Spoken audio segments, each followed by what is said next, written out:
familiar with apple cider vinegar, YouTube is filled with tons of videos and tutorials on how to use it for your hair, skin, and internal health.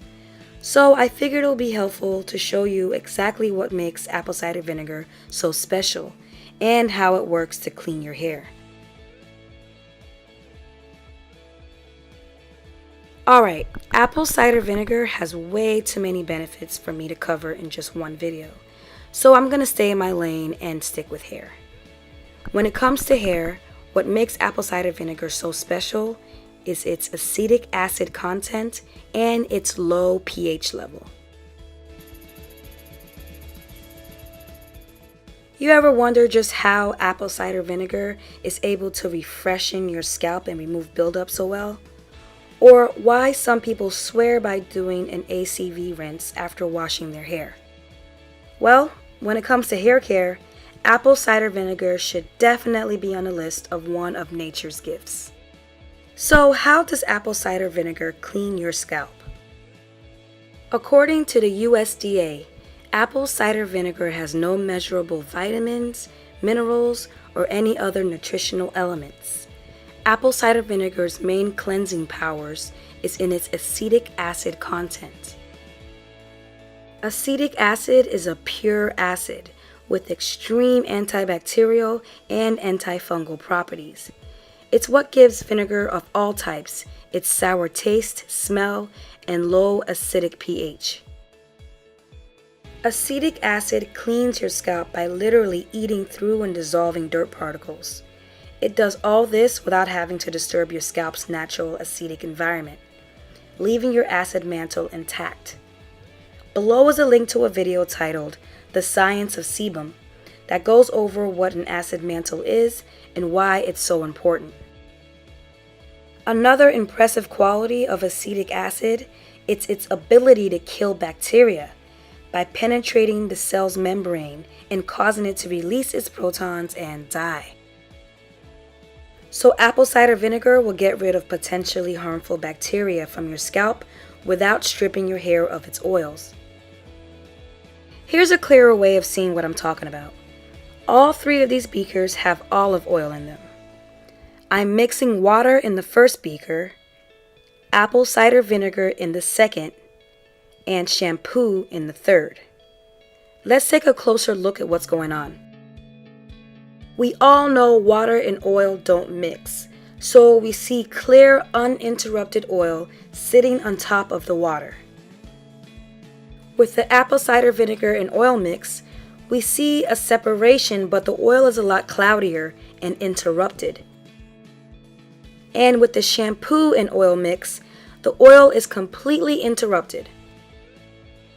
This example is meant to show you that while apple cider vinegar won't remove the oils from your hair like shampoo will, due to its acidic pH, it will help break up the oils so it can move and coat your hair more easily.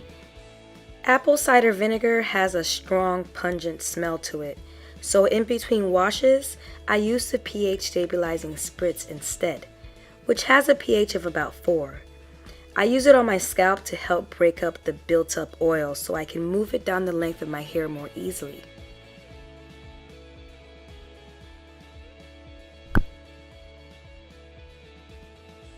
Apple cider vinegar's powers don't just stop there. It also benefits your hair strands. Due to its acidic pH, apple cider vinegar helps tighten or close the cuticle layers of your hair. The shampoo process lifts your cuticles, causing your hair to be rough, dry, and tangle easily. Amongst other benefits, a conditioner is supposed to have an acidic pH, so it can tighten your cuticles back up and leave your hair shiny and more manageable. But most conditioners out there don't do a really good job at this. So after a conditioner is rinsed out, an apple cider vinegar rinse is used to ensure your cuticles are nice and flat. Rule of thumb: if you're within the safe zone, anything with an acidic pH will tighten your cuticles, and anything closer to an alkali pH, in this neutral area, will relax or slightly lift your cuticle layers. So acid tightens, alkali lifts, Acid tightens, alkali lifts. As you can see, with a pH of 2, apple cider vinegar is not within the safe zone because it's too acidic. So in order to use it on your hair and scalp, you should neutralize or increase its pH to an area within the safe zone. Apple cider vinegar has a pH of about 2, and distilled water has a pH of about 7, sometimes 6. When you mix them together, you'll fall somewhere between the two. There are different measurements on YouTube. Mine may be a little different because I based it strictly on pH. If you want to use apple cider vinegar a few times a year to revive your hair or to get rid of mineral deposits from hard water, you can get away with increasing the pH to just a 3. To achieve a pH of 3, mix 1 ounce of apple cider vinegar to 7 ounces of distilled water. But if you plan on using apple cider vinegar more often, it's best to increase the pH to about a 4, because using something that's too acidic too often will eventually eat away at your hair's cuticles. Remember, one move on the pH scale is not a 1 unit change.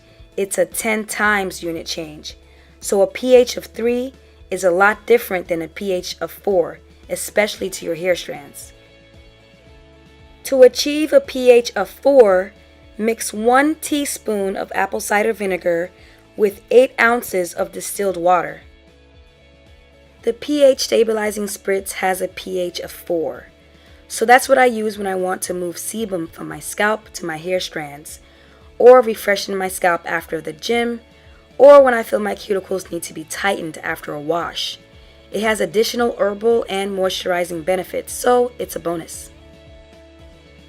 I tried to come up with questions you may be having. I hope they're helpful.